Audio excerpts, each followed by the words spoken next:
하나님께서 이 말씀을 선물로 주셨고, 그리고 이 말씀을 힘입어서 많은 성도들이 인생을 하나님 앞에서 아름답게 살아갔습니다.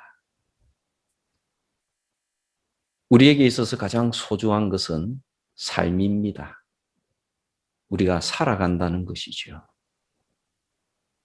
이것이 우리에게 소중한 것입니다.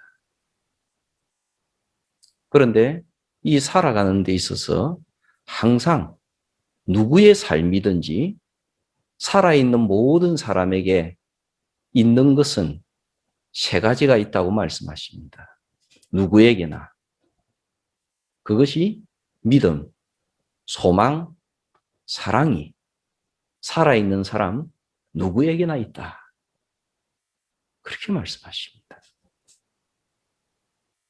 그러므로 온전히 사람다운 삶, 삶다운 삶을 살기를 원한다면, 그리고 또 그리스도인다운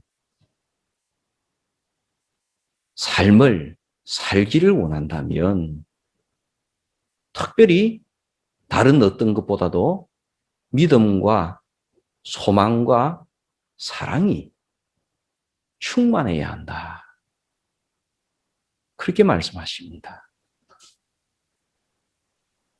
단 한 번뿐인 인생을 바르게 살기를 원한다면, 보람되게 살기를 원한다면 우리의 삶 속에 믿음이 충만해야 되고, 소망이 충만해야 되고, 사랑이 충만해야 한다. 그렇게 하나님께서는 우리에게 말씀을 해주시는 겁니다. 그런데 이것이 우리 마음대로 안 되잖아요. 나는 정말 믿음에 강건한 사람이 되어서 살아가고 싶은데 내 마음대로 믿음이 강건하게 안 되잖아요. 나는 정말 가슴 속에 소망을 가득 안고 살아가고 싶은데 소망이 충만해지는 것이 내 마음대로 안 되잖아요. 나는 사랑이 충만한 사람이 되어서 인생을 살아가고 싶은데 내가 오늘부터 사랑해야 되겠다 하고 마음 먹는다 그래서 사랑이 됩니까?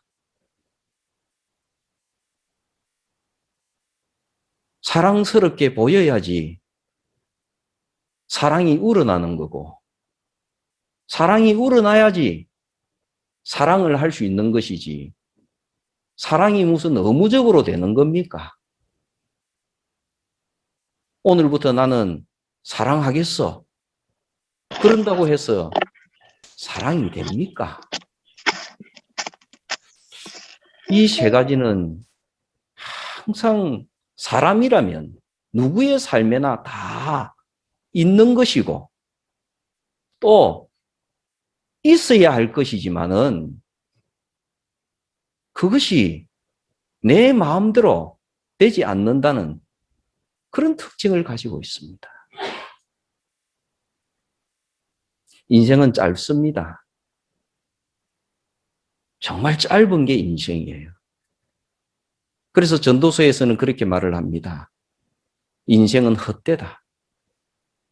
헛되고 헛된 것이 인생이다. 헛되다라는 것은 의미가 없다, 소용이 없다, 그런 뜻으로서 헛되다는 것이 아닙니다. 전도서의 단어는 짧다, 순간적이다, 순간적으로 지나간다, 그런 의미에서 헛되다는 것입니다. 짧다는 것을 얘기하죠. 인생은 순간이라는 것을 얘기를 합니다. 그러므로 전도서에서는 순간을 붙잡고 그 순간을 보람되게 살아야 한다. 적극적이고 긍정적인 지혜를 가르쳐주고 계십니다. 그것이 전도서입니다. 우리 인생은 짧은 것입니다. 이 짧은 인생을 살아갈 때 우리가 믿음으로 살아가지 못한다면 우리의 인생은 후회가 가득할 것입니다. 우리가 소망 없이 살아간다면 우리는 인생의 목적을 잃어버리고 허무하게 살아갈 것입니다. 우리가 사랑 없이 살아간다면 우리는 모든 것을 잃어버릴 것입니다. 사도 바울을 생각하게 되면 떠오르는 단어가 믿음입니다. 바울은 우리가 언뜻 생각하게 되면 믿음이 대단하신 분이에요. 참 믿음으로 인생을 살아가고 믿음으로 어떤 상황에도 꺾이지 아니하고 믿음으로 그 엄청난 선교의 일을 감당하면서 살아가신 분이 사도 바울입니다. 믿음이 얼마나 강했던지 감옥에 갇혀서도 그의 믿음은 꺾이지를 않습니다. 매를 엄청나게 수없이 맞아도 그의 믿음을 꺾지를 못합니다. 강도를 만나도 사도 바울의 믿음을 꺾지를 못합니다. 풍랑 속에 죽음이 임박해도 사도 바울의 믿음을 꺾지를 못합니다. 사도 바울은 우리가 생각할 때는 믿음의 사람입니다. 믿음이란 그런 것이지요. 믿음은 상황이 어려우면 어려울수록 힘들면 힘들수록 믿음이 있는 사람은 강해집니다. 믿음이 없는 사람은 상황이 어렵고 힘들어지게 되면 믿음의 길을 버립니다. 그러나 믿음이 있는 사람은 상황이 어려우면 어려울수록 믿음이 강해집니다.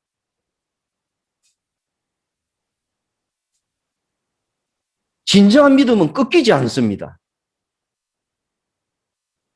심지어 자기 목숨까지 내놓습니다. 그것이 믿음입니다. 그런 사도 바울이 오늘 말을 하기를 인생에서 제일 근본이 되고 어뜸이 되고 삶의 중심이 되어야 될 것은 이 세 가지 중에 사랑이라. 그렇게 얘기를 합니다. 우리가 생각할 때는 인생에서 가장 중요한 것은 믿음이다. 이렇게 말씀하실 것 같은데 인생에서 가장 어뜸이 되고 이거 빠지면 나머지가 모든 것이 의미가 없어지는 그것이 사랑이다. 한국교회 성도들 그리고 또 한국교회에서 이 세 가지 가운데 가장 강조하는 것이 믿음입니다. 한국교회는 정말 믿음을 강조합니다. 믿음이 제일이라고. 어떤 상황에서도 믿음을 가지라고. 하나님을 믿으면 하나님께서 모든 것을 해결해 주신다고. 믿음을 엄청나게 강조하는 교회가 세계교회 가운데서 한국교회입니다.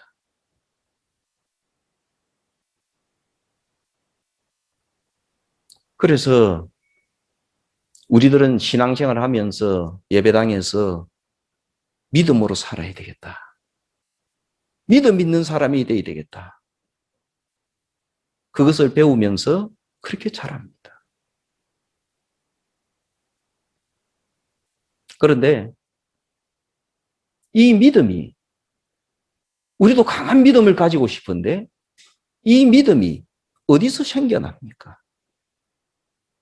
믿음은 언제나 소망에서 생겨납니다. 무언가 소망하는 것이 있을 때 그때 비로소 믿음이 생기는 겁니다. 소망이 없이는 믿음은 생기지 않습니다. 믿음은 언제나 소망에서 나오는 거예요. 그러니까 우리가 정말로 확실한 믿음을 가지고 싶으면 하나님께 이렇게 기도하셔야 됩니다. 하나님 저에게 강한 믿음을 주시옵소서 이렇게 기도하는 것이 아니고 하나님 저에게 소망을 보여주시옵소서 이렇게 기도해야 됩니다.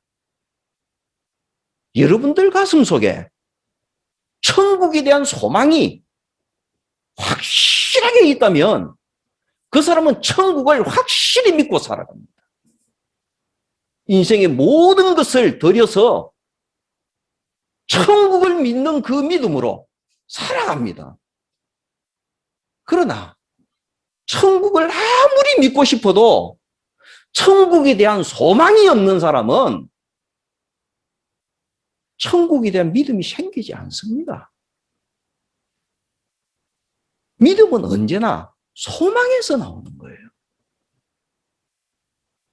내가 내 사랑하는 자녀들에 대한 소망을 가지게 될 때, 이 아이는 지금은 이래도 이 아이는 반드시 성장해서 정말 하나님이 기뻐하시는 아이로 성장할 거예요. 사람으로. 이런 소망이 가슴 속에 뚜렷하면 뚜렷할수록 그 아이를 믿습니다. 그 아이에 대한 믿음을 가져요. 그런데 이 아이에 대한 소망이 흐릿한 사람, 야, 저러다가 자가 뭐가 되겠노? 저러다가 제 다음에 사랑구실이나 하겠나? 이런 자녀에 대한 소망이 뚜렷하지 않는 사람은 자녀에 대한 믿음이 없습니다. 그러니까 항상 불안해요. 항상 뭘 더 시켜야 될 것 같아요. 아이고, 저렇게 놀고 있으면 안 되는데. 아이고, 저러고 있으면 안 되는데. 자, 뭔가를 계속 시킵니다. 왜요? 믿음이 없으니까. 아이에 대한 믿음이 없으니까. 아이에 대한 믿음이 왜 없습니까? 그 아이의 미래에 대한 소망이 보이지 않으니까. 아니야. 하나님은 이 아이를 사랑하시오. 나는 몰라 하나님께서 어떻게 쓰실지.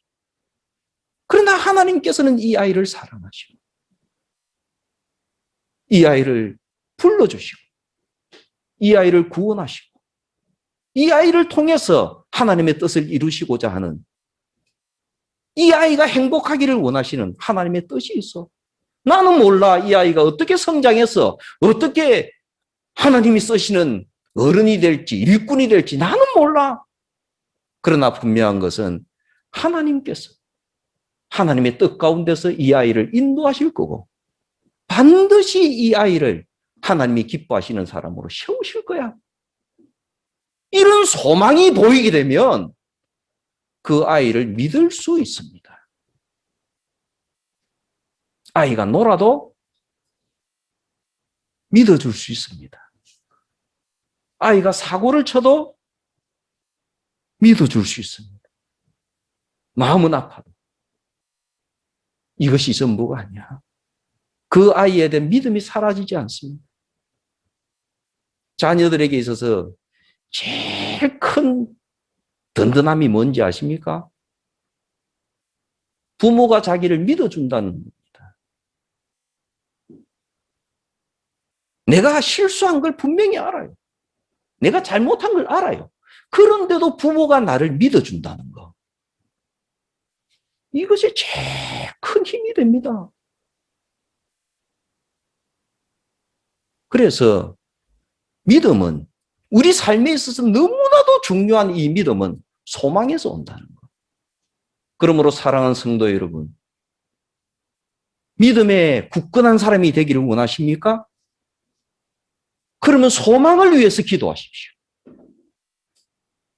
하나님, 저에게 소망을 주시옵소서. 소망을 보여주시옵소서. 그렇게 기도하십시오.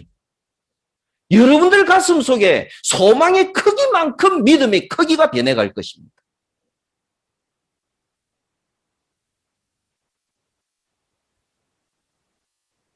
주님께서 바울을 통해서 마지막으로 말씀하신 것이 사랑입니다. 우리는 예수님을 생각하게 되면 사랑이란 단어가 떠오릅니다. 그렇다고 해서 예수님이 믿음이 없는 분입니까? 예수님은 엄청난 믿음의 사람입니다.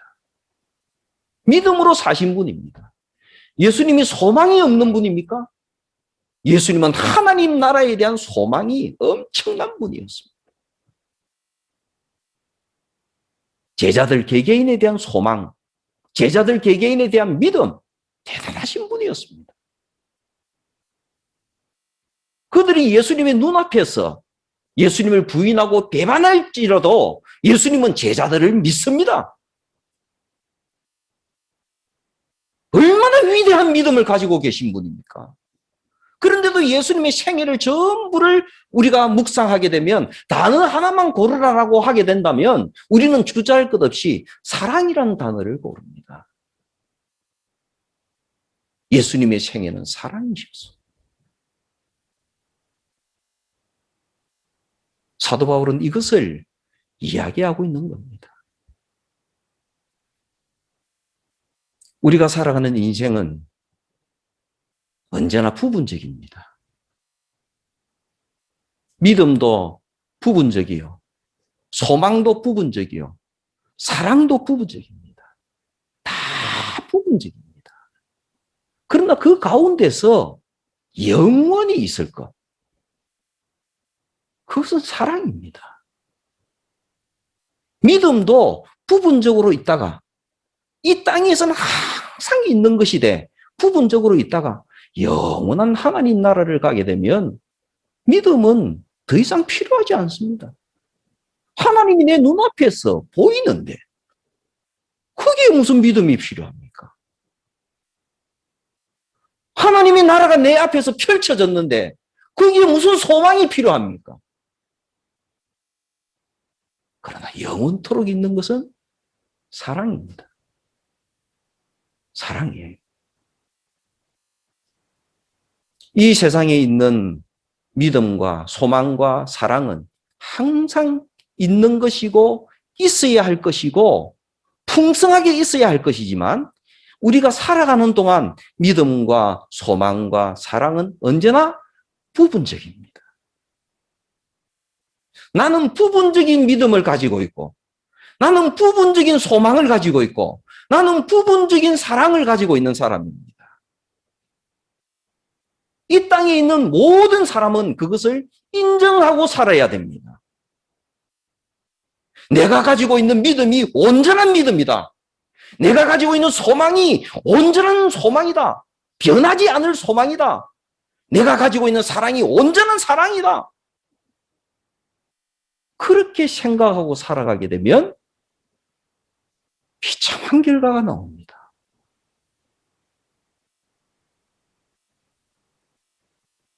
사람은 언제나 변합니다.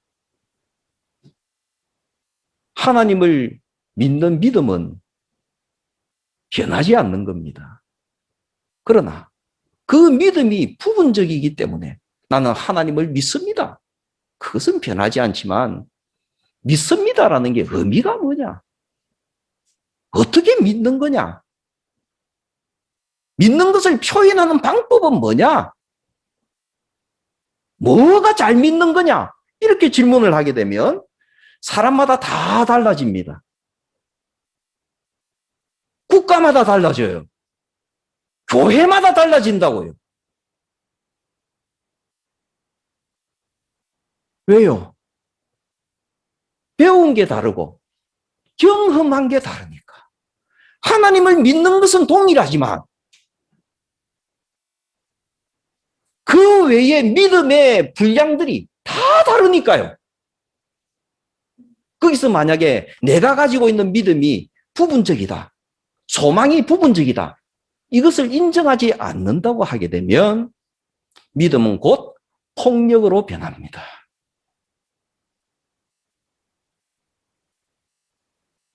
자기의 믿음이 부분적인 믿음인 것을 인정하지 않으면 그 믿음이 강하면 강할수록 그 믿음은 폭력성이 강해집니다. 꼭 기억해야 됩니다.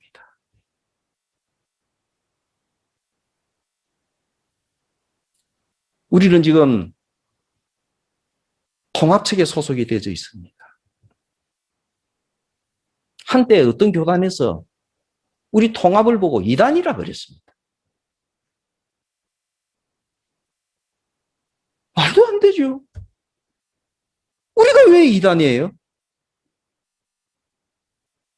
자기들의 믿음의 기준으로 보게 되면 자기들 교단 외에 모든 교단은 틀렸다라는 거예요. 자기들이 믿는 방식으로 믿는 그 교회만 바른 교회고 나머지 교회는 잘못됐다. 한때는 한국 교회가 그런 적이 있었습니다. 왜요? 그들은 믿음이 너무나 확실했거든요.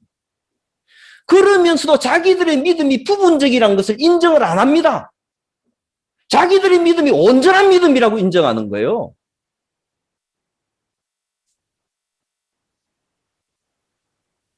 오늘도 마찬가지입니다. 오늘도 어떤 사람들은 너희들 믿음은 틀렸어. 그렇게 말을 하는 사람들 흔히 많이 봅니다. 얼마나 비참한 결과를 낳습니까? 분리를 만들고 형제를 이간질시키고.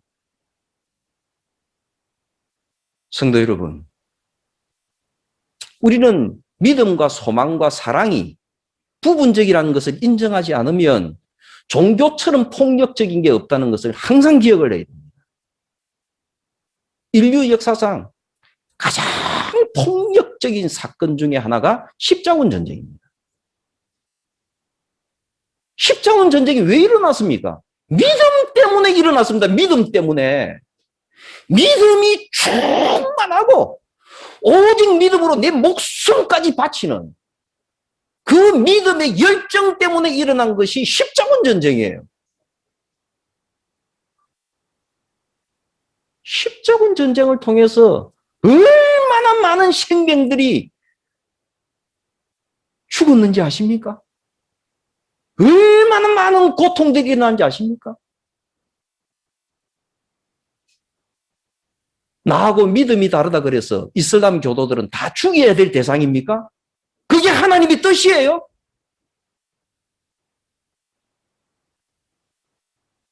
그러면 예수님께서 왜 사마리아 사람을 구원하십니까? 사마리아 사람을 다 하늘에서 불을 내려서 불태워 죽이셔야지.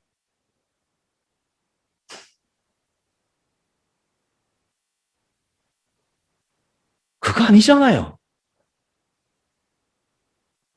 자기들의 믿음이 부분적이라는 것을 인정하지 않고 온전하다고 생각할 때 수많은 종교 전쟁이 일어납니다.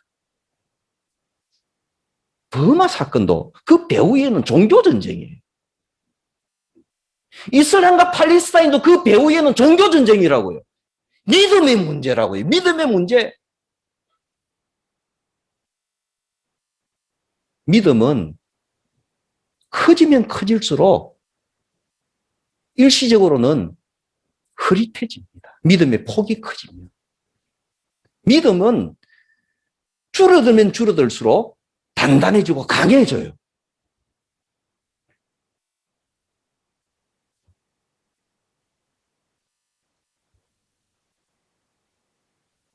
주님께서 우리에게 가르쳐 주신 것을 사도 바울이 그대로 전합니다. 이 세 가지는 언제나 있는데 그 중에 제일은 사랑이다. 그렇게 말씀하십니다. 그리고 사랑에 대해서 중요한 말씀을 하십니다. 사랑은 은사다. 이렇게 말씀하세요. 사랑은 은사다. 우리는 사랑에 대해서 생각하기를 사랑은 사람들 마음속에 누구나 있는 거지. 사랑이 왜 은사야? 사랑은 감정이지. 이렇게 얘기를 합니다. 그런 사랑은 항상 부분적 사랑이에요. 그 사랑은 언제나 부분적입니다. 그 사랑은 나하고 관련된 것만 사랑하는 사랑이 됩니다. 내가 내 아이를 사랑하는 것은 내 아이니까 사랑하는 거예요. 내가 내 교회를 사랑하는 것은 내 교회니까 사랑하는 거예요. 이게 어떻게 온전한 사랑입니까? 부분적 사랑이죠. 이 사랑이 심각해지게 되면 민족주의적인 사랑으로 변합니다. 나는 우리 민족만을 사랑해. 그래서 우리 민족이 세상에서 가장 뛰어난 민족이 되어야 돼. 이런 민족애로 부분적 사랑이 결집이 되어진 폭력이 일어납니다. 사랑은 폭력을 일으켜요. 그 폭력이 세계 2차 대전이잖아요. 그 폭력이 독일 사람들의 민족애잖아요.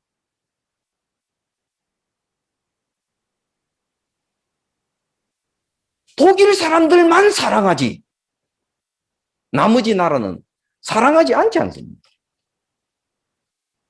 그러니까 나머지 나라들은 죽어도 되는, 점령해도 되는 그런 걸로 변하잖아요. 왜 다른 나라 유대인들을 죽이고 다 죽입니까? 자기의 민족 독일을 사랑하기 때문에. 이것이 우리 민족을 사랑하는 길이기 때문에 다른 민족을 죽여도 가책이 없는 거예요. 그러니까 우리가 이 땅에 있는 사랑만 가지고는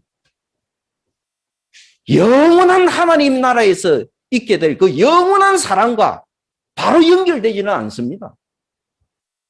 그래서 사랑을, 오늘 본문에 말씀하시는 사랑은 그냥 우리가 알고 있는 사랑, 그 사랑이 아니고 하나님의 은사로서의 사랑입니다. 은사라는 것은 성령 하나님께서 선물로 주시는 거예요. 성령 하나님께서 선물로 그 사랑을 주시니까 내 개인을 사랑하는 그 사랑에서 이 경계를 무너뜨리고 넘어설 수가 있고, 내 가족만 사랑하는 그 사랑에서 경계를 넘어뜨리고 넘어설 수가 있고, 내 민족만 사랑하던 그 사랑에서 경계를 무너뜨리고 넘어설 수가 있는 거예요.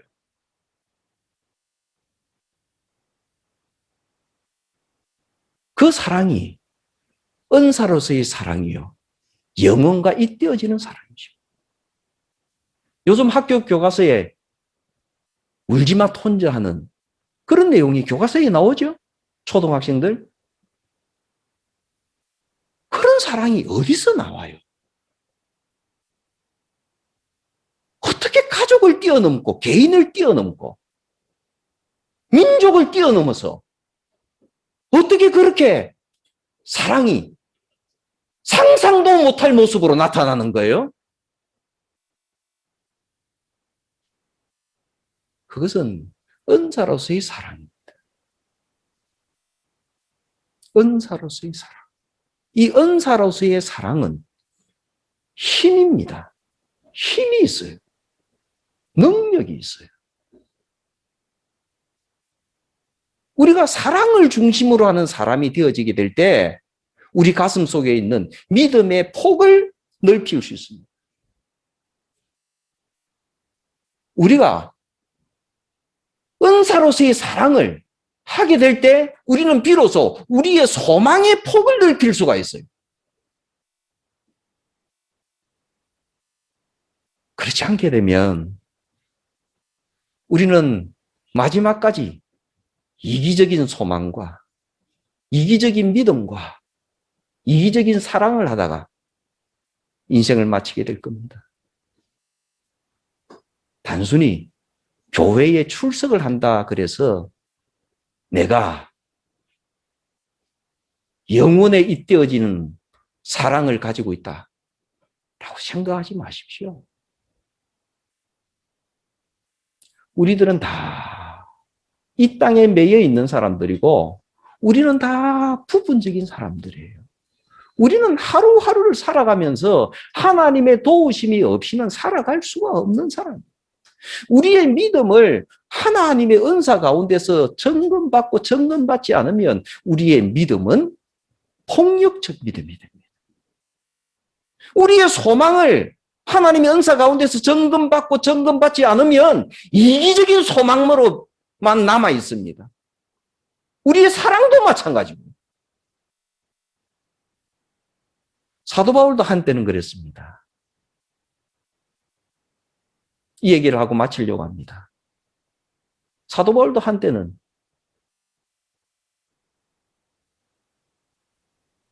베드로와 다툰 적이 있어요. 바나바와 다툰 적이 있습니다.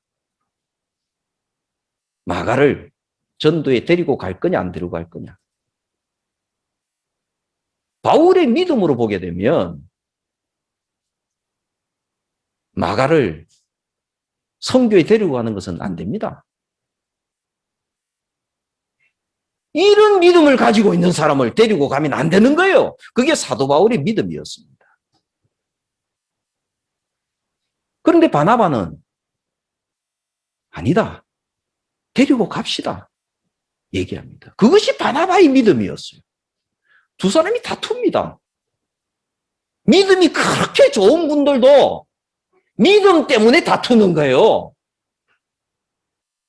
그러니까 우리가 믿음이 좋다 그래서 다툼이 없는 게 아니에요. 믿음이 강하면 강할수록 다툼이 힘있게 일어납니다. 양보 안 해요. 그런데 훗날 바울이 십자가 사랑을 더 알게 되었을 때, 예수님을 더 알게 되었을 때 그는 마가를 형제요, 아들이요 그렇게 부릅니다. 비로소 바울의 믿음이 폭이 넓어진 거예요. 사랑을 알게 될 때. 그럴 때 서로 다름에도 불구하고 교회에는 평화가 옵니다. 이 말씀을 깊이 묵상하면서 이번 한 주간을 보내시기를 바랍니다.